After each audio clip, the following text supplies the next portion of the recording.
The Army Corps of Engineers issued an estimate a couple years ago saying that to rebuild America's infrastructure would cost about $20 trillion. Indeed, just to rebuild the nation's power grid, to modernize it to, let's say, the status of a nation like Germany, where they haven't had a power outage in 30 years, or a nation like Japan, or many other industrialized countries around the world, just to do the power grid will cost $2.5 trillion. So while this is a very important step, I don't think it's the transformative and generational step that many Americans were hoping for when you elected a Democratic president, a Democratic Congress, and a Democratic Senate.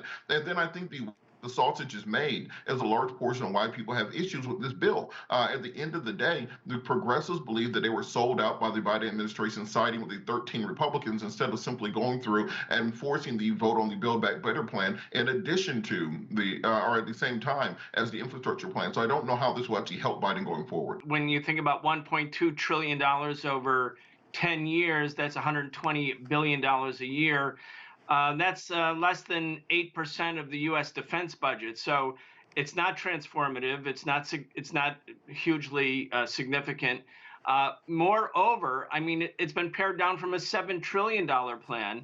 And again, the infrastructure is basically a private and public partnership, meaning government is going to subsidize corporations to build bridges and roads. And of course, many are needed. There's 70,000 bridges that are in disrepair, according to the National Association of Engineers on Bridges, 70,000.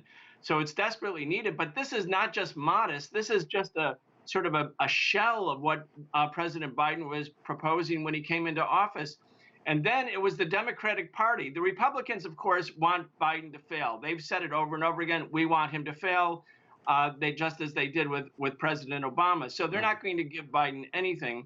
But the Democrats control the House. They control the Senate. They have the White House. They can do whatever they want to do as a party. And apparently they don't want to do very much. So I think the fact that Biden's approval rating is down to 41%, this is a squandered opportunity. The country wanted change. He won the election by 7 million votes. Yes, it was narrow on the electoral front, but this is a pretty big popular vote victory. And yet, even with all of that support, that momentum, Biden has not done anything that's going to attract real attention or change the lives of working people. The rest of the social spending bill has really transformative elements in it for working class and poor people, including many who will vote Republican. But Biden isn't even close to approaching that because of recalcitrance from his own party.